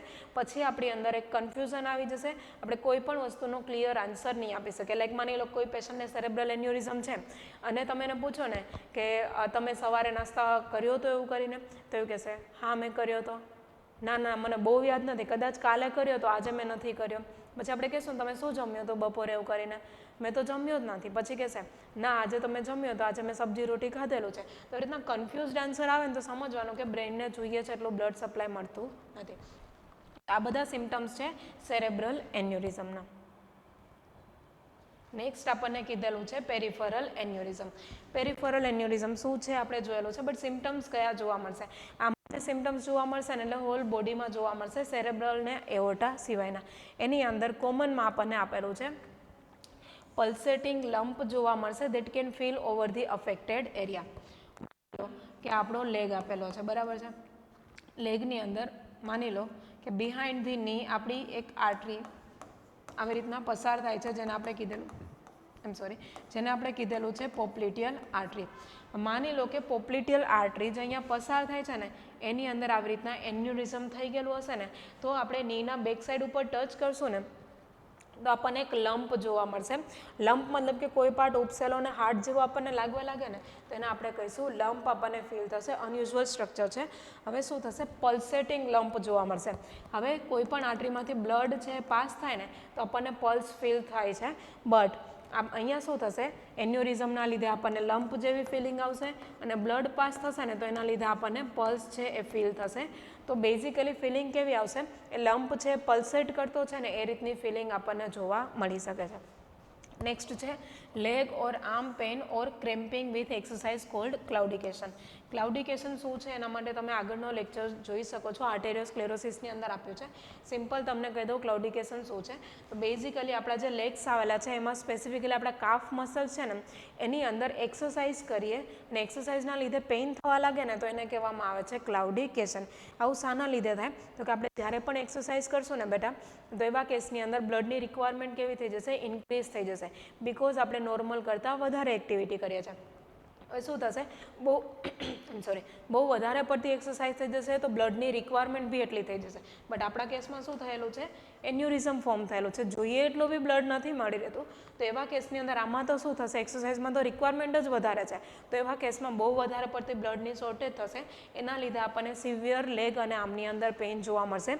સ્પેસિફિકલી કાફ મસલ્સની અંદર મસલ એક્સ્ટ્રીમલી કોન્ટ્રાક્ટ થશે ને તો એવા કેસની અંદર આપણને ક્રેમ્પિંગ લાઇક પેઇન જોવા મળશે.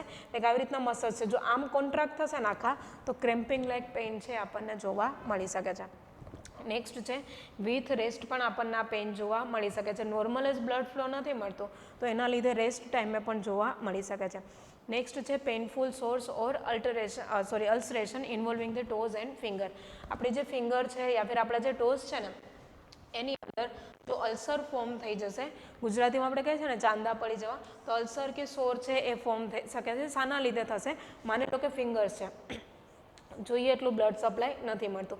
જોઈએ એટલું બ્લડ સપ્લાય નથી મળતું ને એવા કેસની અંદર એરિયા એબનોર્મલ થશે અને એમાં એક અલ્સર ફોર્મ થઈ જશે. અલ્સર આપણને ઇન્ડિકેટ કરશે કે આ પાર્ટને જોઈએ એટલું બ્લડ અમાઉન્ટ મળતું નથી. તો અલ્સર છે, સોર છે એ આપણને ફોર્મ થઈ શકે છે ટોઝ અને ફિંગરના કેસમાં જો જોઈએ એટલું બ્લડ સપ્લાય ના મળે તો. નેક્સ્ટ છે પેઇન છે એ રેડિએટ આપણને થઈ શકે છે અને which is caused by the nerve compression.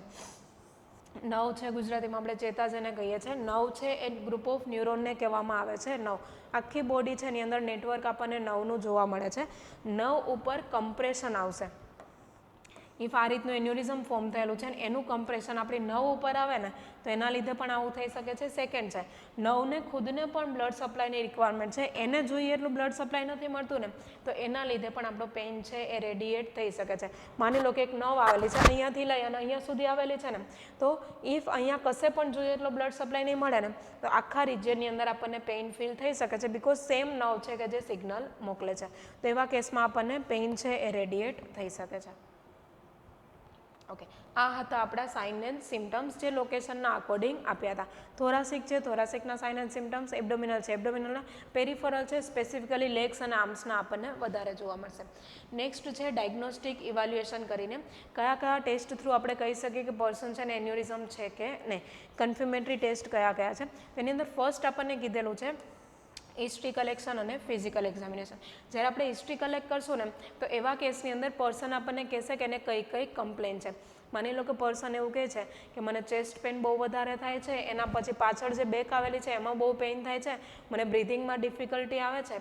તો એવા કેસમાં આપણે ખાલી અઝ્યુમ કરી શકીએ કે મે બી એન્યુરિઝમ હોઈ શકે બિકોઝ સેમ સિમ્ટમ્સ આપણને બધામાં બી જોવા મળી શકે છે.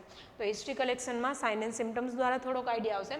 ફિઝિકલ એક્ઝામિનેશનની અંદર આપણે જ્યારે પાલ્પેટ કરશું ને તો એવા ટાઈમે કશે લંપ હશે ને એવોટામાં લંપ હશે ને કોઈ કેસમાં આપણને ફીલ નહીં થાય, બટ પેરિફરલી કશે લંપ થયો હશે ને તો આપણને ફિઝિકલ એક્ઝામિનેશનની અંદર ફીલ થઈ શકે છે. બીજું ફિઝિકલ એક્ઝામિનેશનની અંદર જ્યારે આપણે વાઇટલ્સ ચેક કરશું ને તો વાઇટલ્સની અંદર હાર્ટ રેટ ઇન્ક્રીઝ જોવા મળશે, રેસ્પિરેશનની અંદર ડિફિકલ્ટી આપણને જોવા મળશે, ટેમ્પરેચરમાં ચેન્જીસ જોવા મળશે સ્વેટિંગના લીધે. તો એ બધું આપણને આઈડિયા આવશે ફિઝિકલ એક્ઝામિનેશનની અંદર. આ છે એ કન્ફર્મેટરી ટેસ્ટ નથી. નેક્સ્ટ છે અલ્ટ્રાસોનોગ્રાફી, સિમ્પલી આપણે જેને યુએસજી કહે છે. જ્યારે પણ બ્લડ ફ્લો છે, બ્લડ પાસ થાય છે કે નહીં, આ વસ્તુ ચેક કરવી છે ને, બેસ્ટ ટેસ્ટ કહું ને તો એની અંદર આવશે અલ્ટ્રાસોનોગ્રાફી. લાઈક જ્યાં તમે ડોપલર મૂકશો ને ત્યાંની અંદર કેવો બ્લડ સપ્લાય થાય છે ને એટલે લાઈવ આપણને પીસીની અંદર જોવા મળી શકે છે. તો અલ્ટ્રાસોનોગ્રાફીની અંદર કશે પણ જો આવી રીતના એન્યુરિઝમ ફોર્મ થયેલું હશે ને તો ક્લિયરલી આપણને એ વસ્તુ છે એમાં દેખાઈ શકે છે. માની લો કે આ નોર્મલ વેસલ્સ છે ને તો બ્લડ ફ્લો આપણને આવી રીતના જોવા મળશે યુએસજીમાં. ઇફ આવી એન્યુરિઝમ થયેલું છે ને તો બ્લડ ફ્લો છે ને આપણને આ રીતના જોવા મળશે યુએસજીની અંદર. જો આવી રીતના અલગ ડેવિએશનમાં જોવા મળે તો સમજવાનું કે એન્યુરિઝમ હોઈ શકે છે. નેક્સ્ટ આપેલું છે ઇકોકાર્ડિયોગ્રાફી કરીને. હવે ઇકોકાર્ડિયોગ્રાફી છે એ સ્પેસિફિકલી શાના માટે થશે? ઇકોનો ટેસ્ટ છે ને એ હાર્ટના સ્ટ્રક્ચર માટે આપણને જોવા મળે છે. તો ઇકોકાર્ડિયોગ્રાફી છે ને એમાં આપણને હાર્ટનો સ્પેસિફિક સ્ટ્રક્ચરનો આઈડિયા આવશે. ખાસ કરીને એસેન્ડિંગ એઓર્ટિક એન્યુરિઝમ છે યા ફિર આર્ચનું છે યા ફિર ડિસેન્ડિંગનું છે કે નહીં, તો આપણને ઇકોકાર્ડિયોગ્રાફીમાં આઈડિયા આવશે. નેક્સ્ટ ટેસ્ટમાં કીધેલા છે સીટી સ્કેન અને એમઆરઆઈ. સીટી સ્કેન યા ફિર એમઆરઆઈની અંદર આપણને આ રીતનું પિક્ચર છે એ જોવા મળશે, જેમાં આપણને જ્યાં પણ ઉપસેલો ભાગ છે ને એ ક્લિયરલી આપણને દેખાઈ શકે છે. તો સીટી સ્કેન કરાવી શકીએ યા ફિર આપણે એમઆરઆઈ પરફોર્મ કરાવી શકીએ છીએ. નેક્સ્ટ અને બ્લડ વેસલ માટેનો બેસ્ટ ટેસ્ટ છે એન્જિયોગ્રાફી.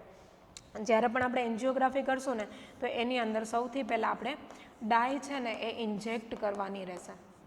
કોન્ટ્રાસ્ટ ડાય હોઈ શકે છે, આયોડિન ડાય હોઈ શકે છે. એન્જિયોગ્રાફીમાં આપણે શું કરવાનું છે? કોન્ટ્રાસ્ટ ડાય છે ને એ આઈવી લાઇન થ્રુ ઇન્જેક્ટ કરવાની છે. હવે આ ડાય છે ને કઈ રીતના બેટર પિક્ચર આપશે? માની લો કે આપણી વેસલ્સ છે, ડાય આપણે ઇન્જેક્ટ કરેલી છે ને તો ડાય એક્ઝેક્ટલી આવી રીતના જ્યાં જ્યાં પણ સ્ટ્રક્ચર છે ને ત્યાં આવી રીતના એ સેટ થઈ જશે. હવે આપણે એન્જિયોગ્રાફીની અંદર ડાય ઇન્જેક્ટ કર્યા પછી કરવાનું શું છે? એક્સરે લેવાનો છે. પછી આપણે એક્સરે લેશું ને તો એની અંદર ક્લિયરલી આપણને દેખાશે કે એક લાઇનિંગ અહીંયા છે, એક લાઇનિંગ અહીંયા છે. હવે ઇફ એની અંદર જો એન્યુરિઝમ હશે ને તો ડાય કઈ રીતના સેટ થશે? આ રીતના આપણને સેટ થયેલી જોવા મળશે. તો આપણને એન્જિયોગ્રાફીમાં છે ને આવું પિક્ચર થોડું એક સાઈડ ઉપર બલ્જ આઉટ થયેલું જોવા મળશે. તો એન્જિયોગ્રાફી થ્રુ પણ આપણને ઘણો બધો આઈડિયા આવી શકે છે કે એન્યુરિઝમ છે કે નહીં.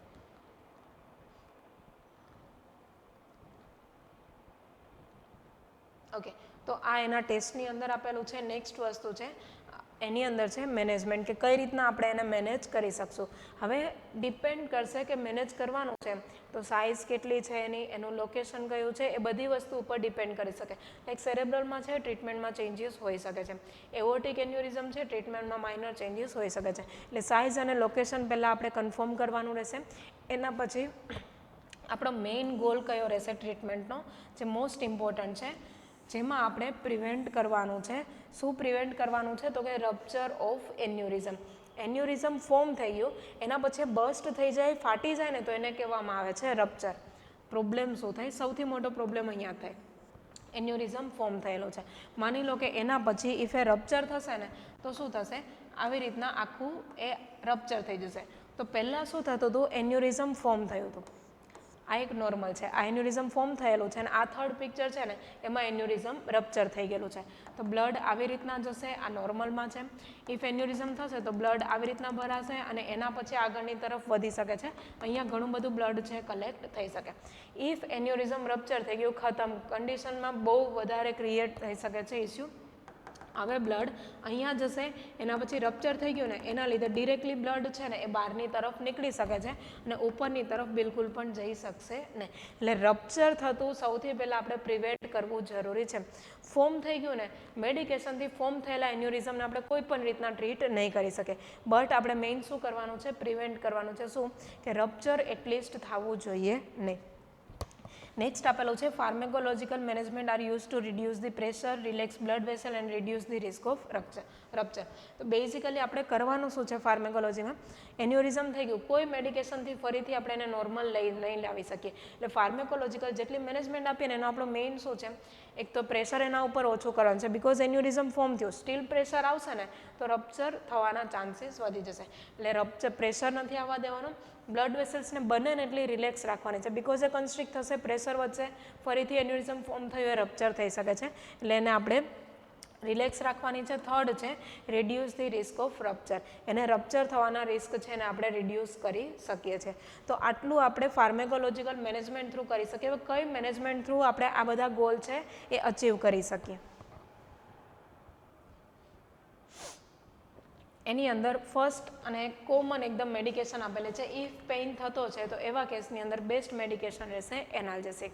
ઓકે, હવે બધા એન્યુરિઝમ ફોર્મ થયા અને કોઈને કોઈ પાર્ટ હશે કે જેને જોઈએ એટલું બ્લડ સપ્લાય નહીં મળી રહેતું હોય તો ત્યાં પેઇન થઈ શકે છે, તો આપણે એક એનાલ્જેસિક આપશું. બીજી છે ઇમ્પોર્ટન્ટ ડ્રગની અંદર આવશે કેલ્શિયમ ચેનલ બ્લોકર. આ જે કેલ્શિયમ છે ને એ કેલ્શિયમ કન્સ્ટ્રિક્શનની ઇફેક્ટ આપી શકે છે. જો કેલ્શિયમ હશે ને તો વધી ગયેલું કેલ્શિયમનું લેવલ છે એ કન્સ્ટ્રિક્ટ કરી શકે છે આપણી બ્લડ વેસલને. એટલે આપણે કેલ્શિયમ છે ને એની ચેનલને જ બ્લોક કરી દેવાની, એ બ્લોક થઈ જશે, કેલ્શિયમ રિલીઝ નહીં થાય ને એના લીધે આપણી વેસલ્સ છે કન્સ્ટ્રિક્ટ થશે નહીં, બિકોઝ ઓલરેડી એન્યુરિઝમ ફોર્મ થયું. હજુ કન્સ્ટ્રિક્ટ થાય ને તો બ્લડ પ્રેશર વધશે ને એના લીધે એન્યુરિઝમ રપ્ચર થઈ શકે છે. એટલે એવું ના થાય ને એના માટે આપણે કેલ્શિયમ ચેનલ બ્લોકર આપશું કે જે કેલ્શિયમને બ્લડ વેસલ્સની વોલની અંદર એન્ટર નહીં થવા દે અને આપણી બ્લડ વેસલની વોલ છે એને કન્સ્ટ્રિક્ટ થવા દેશે ને. બેસ્ટ મેડિકેશન આપણે સીસીની અંદર જોઈએ ને તો એમાં આવશે વેરાપામિલ મેડિકેશન, જેની ઇફેક્ટ છે એ વધારે સારી આવી શકે છે. નેક્સ્ટ આપેલી છે એન્ટી હાઇપરટેન્સિવ મેડિકેશન કરીને. એન્ટી હાઇપરટેન્સિવ મેડિકેશન નામ ઉપરથી ખબર પડશે, હાઇપરટેન્શન જે પ્રેશર વધી ગયું છે બ્લડનું એ પ્રેશરને રિડ્યુસ કરવા માટે જે મેડિકેશન આપશું એને કહેવામાં આવે છે એન્ટી હાઇપરટેન્સિવ મેડિકેશન. તો આ એક મેડિકેશન આપણે આની અંદર આપશું. નેક્સ્ટ આવી ગયું છે સર્જિકલ મેનેજમેન્ટ. હવે એન્યુરિઝમ ફોર્મ થઈ ગયું તો આપણે જસ્ટ બ્લડ વેસલને રિલેક્સ રાખવાની છે ને, પ્રેશર નથી આવવા દેવાનું અને રપ્ચર નથી થવા દેવાનું, તો એ ગોલ આપણો અચીવ થઈ ગયો છે. હવે જે એન્યુરિઝમ ફોર્મ થયેલું છે ને એને આપણે કઈ રીતના સર્જિકલી ટ્રીટ કરી શકીએ, તો એમાં ફર્સ્ટ આપેલું છે સર્જિકલ ક્લિપિંગ કરીને. બેઝિકલી સર્જિકલ પ્રોસિજરનો યુઝ કરી અને ક્લિપ લગાવવાની છે જેને કહેવામાં આવે છે ક્લિપિંગ. કઈ રીતના આપણે ક્લિપિંગ કરી શકીએ આપણે ડિરેક્ટલી પિક્ચર થ્રુ અન્ડરસ્ટેન્ડ કરશું જેનાથી બેટર આઈડિયા આવી શકે. અહીંયા જુઓ એન્યુરિઝમ ફોર્મ થયેલું છે, નોર્મલ આર્ટરી છે, આ જે પાર્ટ છે ને એ એન્યુરિઝમ થયેલો પાર્ટ છે. હવે શું છે, આ જે એન્યુરિઝમ થયેલું છે ને એન્યુરિઝમનો નેકનો પાર્ટ, માની લો કે આ રીતના એન્યુરિઝમ છે, તો એન્યુરિઝમ અહીંયાથી સ્ટાર્ટ થયું છે ને તો આ વસ્તુને કહેવામાં આવે છે નેક ઓફ ધી એન્યુરિઝમ. આને એન્યુરિઝમની નેક કહેવામાં આવે છે. એ નેક છે ને ત્યાં એક્ઝેક્ટ આ જગ્યા ઉપર આપણે ક્લિપિંગ છે એ કરવાનું છે. હવે એનાથી બેનિફિટ કયો રહેશે તો કે બ્લડ ફ્લો આવતો હતો. પહેલાં શું થતું, જ્યારે આપણે ક્લિપિંગ નહોતું કર્યું ને તો બ્લડ અહીંયા બહુ વધારે પડતું કલેક્ટ થઈ જતું અને એના લીધે રિસ્ક કયું વધી જશે, રપ્ચરનું રિસ્ક વધી જશે. તો એવું ના થાય ને એના માટે નેકના પોર્શનને શું કરશે, આખો ક્લિપ કરી દેશે. જો આવી રીતની એક ક્લિપ યુઝ કરવામાં આવે છે તો ક્લિપથી છે ને આખું આપણે નેકને બંધ કરી દઈશું, જેનાથી બ્લડ ફ્લો આવશે ને તો આ રિજનની અંદર જઈ શકે છે, અહીંયા એ એન્ટર કરી શકશે નહીં. તો આવી રીતના ક્લિપિંગ કરીને બી આપણે અંદર એન્યુરિઝમમાં જે પ્રેશર આવે છે ને એને પ્રિવેન્ટ કરી શકશું અને રપ્ચરના રિસ્ક છે ને આપણે રિડ્યુસ કરી શકશું. તો સર્જિકલ ક્લિપિંગ છે જે આપણે કરી શકીએ છીએ. નેક્સ્ટ સર્જરીની અંદર આપણને કીધેલું છે open surgical repair. Basically surgery કરવાની છે બટ આગળ જ વર્ડ લખ્યો છે ઓપન. આખી બ્લડ વેસલ્સની જે વોલ છે ને એને ઓપન કરી અને સર્જરી કરવાની છે. ઓકે, બેઝિકલી આ સર્જરીમાં કરવામાં શું આવે છે તો કે એક પ્રકારનો આર્ટિફિશિયલ ગ્રાફ્ટ છે ને એ મૂકવામાં આવે છે. આર્ટિફિશિયલ ગ્રાફ્ટ કીધેલો છે, આપણી બોડીમાંથી જ કશેથી આર્ટરીનો પોર્શન લઈને એનું ગ્રાફ્ટિંગ કરીએ ને તેને આપણે આર્ટિફિશિયલ નહીં કહીએ. અહીંયા આર્ટિફિશિયલ ગ્રાફ્ટ લેવાનો છે. એની અંદર બેસ્ટ મટીરિયલ છે જેને પોલિએસ્ટર ટ્યુબ કહેવામાં આવે છે યા ફિર મેડિકલ ટર્મની અંદર આપણે વસ્તુ છે એને ડેક્રોન પણ કહી શકીએ છીએ. ડેક્રોન મૂકી શકીએ. બીજું એક છે એકદમ સોફ્ટ છે જે બ્લડ વેસલ્સ માટે સારું એવું કામ કરશે, ટેફલોનનું મટીરિયલ છે, એ પણ આપણે યુઝ કરી શકીએ છીએ. એ જે મટીરિયલ છે એનો થોડો એવો પોર્શન રહેવાનો છે, બ્લડ વેસલ્સની બોલને ઓપન કરવાની છે. એના પછી આવી રીતના જો જ્યાં જ્યાં પણ બ્લેક પોર્શન છે ને ત્યાં આપણે આ સ્ટિચિંગ આખું કરી દેવાનું છે અને એના પછી ફરીથી જે વોલના લેયરને ઓપન કર્યા હતા ને એને આપણે ક્લોઝ કરી દેવાના છે. એનાથી પ્રોબ્લેમ શું થશે, હવે બ્લડ આવશે ને તો પાસ ક્યાંથી થશે, આ પોલિએસ્ટર ટ્યુબમાંથી જ આખું પાસ થઈ શકે છે અને આપણી વેસલ વોલ જે વીક પડી ગઈ છે જેમાં એન્યુરિઝમ થયું છે ને એમાં હવે કોઈ પ્રોબ્લેમ થશે નહીં. તો આવી રીતના આપણે આર્ટિફિશિયલ આર્ટરીનો ગ્રાફ્ટ મૂકીને પણ કામ કરી શકીએ છીએ. નેક્સ્ટ આપણને આપેલું છે એન્ડોવાસ્ક્યુલર એન્યુરિઝમ રિપેર કરીને. હવે પહેલાંમાં શું હતું, વેસલ્સને ઓપન કરી અને એના પછી રિપેર કરતા હતા. અહીંયા એન્ડોવાસ્ક્યુલર આપણે રિપેર કરવાની છે, મતલબ કે વેસલ્સની અંદર જઈને રિપેર કરવાનું છે. કઈ રીતના પિક્ચર થ્રુ એ પણ આપણે સમજીએ, એમાં તમને બેટર આઈડિયા આવશે. જુઓ એન્ડોવાસ્ક્યુલર મતલબ કે વેસલ્સની અંદર જઈ અને એના પછી આપણે રિપેર કરવાનું છે. હવે આપણે છે ને એક કેથેટર ઇન્સર્ટ કરવાનું છે. કેથેટરને આપણે ડ્રો કરી અને લઈ જવાનું છે જ્યાં એન્યુરિઝમ ફોર્મ થયેલું છે. આપણા લોકેશન ઉપર લઈ જવાનું. કેથેટરને લઈ જઈએ ને એની સાથે આપણે લઈ જવાનું છે એક સ્ટેન્ટ. એક સ્ટેન્ટ આપણે આખો લઈ જવાનો છે. એ સ્ટેન્ટનો જે આખો ગ્રાફ્ટ છે ને એને આવી જગ્યા ઉપર પ્લેસ કરી દેવાનો રહેશે. તો આવી રીતના પ્લેસ કરી દઈશું ને એના પછી બ્લડ ફ્લો આવશે ને તો બ્લડ ફ્લો અહીંયાથી આવશે, એના પછી આ સ્ટેન્ટમાંથી પસાર થશે અને ડિરેક્ટલી એ આ જગ્યા ઉપર જઈ શકે છે. જો સ્ટેન્ટ ના મૂક્યો હોત ને તો બ્લડ ફ્લો અહીંયા બી જતે અને અહીંયા બી જતે અને વધારે જો બ્લડનું પ્રેશર આવતે તો પ્રોબ્લેમ શું થાય? એકદમ કોમન રપ્ચર છે એ થવાનું રિસ્ક છે બહુ વધી જાય. રપ્ચર થાય મતલબ પછી પર્સનનું ડેથ થવાનું બી રિસ્ક રહી શકે છે. એટલે એવું ના થાય ને રપ્ચર એના માટે આપણે આવો અલગથી સ્ટેન્ટ પણ મૂકી શકીએ છીએ. નેક્સ્ટ આપેલું છે એન્ડોવાસ્ક્યુલર કોઇલિંગ કરીને અગેન આપણે પિક્ચર થ્રુ સમજવાનો ટ્રાય કરશું. હવે આની અંદર શું છે ફરીથી વર્ડ છે એન્ડોવાસ્ક્યુલર મતલબ કે વેસલ્સની અંદર જવાનું છે. આખી વેસલ્સને ઓપન કરવાની નથી. વેસલ્સની અંદર જઈ અને આપણે કરવાનું છે કોઇલિંગ. કોઇલિંગ છે બેઝિકલી કોઇલ છે ને આવી રીતના વાયર જેવું આપણને આવે છે જે મેડિકલ પર્પઝ માટેનું કોઇલિંગ અલગ આવે છે. નોર્મલ ઇલેક્ટ્રિકલ આઇટમ માટેનું કોઇલિંગ અલગ હોઈ શકે. હવે કોઇલ આપણે લેવાનું છે. એક કેથેટર એકદમ માઇક્રો કેથેટર છે એ આપણે એન્યુરિઝમ સુધી પહોંચાડવાનું છે અને એક કેથેટર થ્રુ છે ને આપણે આપણું કોઇલિંગ છે અંદરની તરફ મોકલવાનું છે. કોઇલિંગ એટલું એન્ટર કરવાનું છે કે જેનાથી આપણો એન્યુરિઝમનો પોર્શન છે ને એ આખો આવી રીતના કોઇલિંગથી ફિલ થઈ જાય. આખો કોઇલિંગથી ફિલ થઈ જશે ને તો એ કોઇલના લીધે શું થશે એ પર્ટિક્યુલર પાર્ટની અંદર બ્લડ છે ને એ ક્લોટ થઈ જશે અને એના પછી શું થશે આખો એરિયા છે ને એ ક્લોટિંગથી આખો પેક થઈ જશે. એના પછી બ્લડ ફ્લો છે ને એ નોર્મલી થઈ શકે છે. આ રિજિયનમાં હવે બ્લડ ફ્લો જઈ શકશે નહીં અને એન્યુરિઝમના પાર્ટની અંદર જો બ્લડ ફ્લો ના જાય તો એવા કેસની અંદર આપણે એને રપ્ચરથી પ્રિવેન્ટ કરી શકીએ છીએ. તો આ એક પ્રોસિજર છે જે આપણે પરફોર્મ કરી શકીએ જેને કહેવામાં આવે છે એન્ડોવાસ્ક્યુલર કોઇલિંગ. ઓકે તો આ 4 સર્જરી છે કે જે આપણે આની અંદર ફોલો કરી શકીએ છીએ. ઓકે આટલું આવશે એન્યુરિઝમની અંદર. આની અંદર જે મેઇન વસ્તુ યાદ રાખવાની છે એમાં આવશે એના ટાઈપ્સ કયા કયા છે અને મેડિકલી અને સર્જિકલી આપણે વસ્તુને કઈ રીતના મેનેજ કરી શકીએ છીએ. તો આટલું આપણે આવશે એન્યુરિઝમની અંદર અને આ હોલ બોડીમાં એન્યુરિઝમ છે ને એના માટેનો કમ્પ્લીટ એન્યુરિઝમનો ટોપિક છે. એક્ઝામ માટે બી ઇમ્પોર્ટન્ટ છે અને અધરવાઇઝ નોર્મલ નર્સિંગમાં તમે સ્ટડી કરતા હોય તો એના માટે બી ટોપિક ઇમ્પોર્ટન્ટ છે. ઓકે આઈ હોપ કે તમને ટોપિક સમજાઈ ગયો હશે. કોઈ પણ ડાઉટ હોય તો તમે કમેન્ટમાં પૂછી શકો છો. Thank you. વર્ષાદી.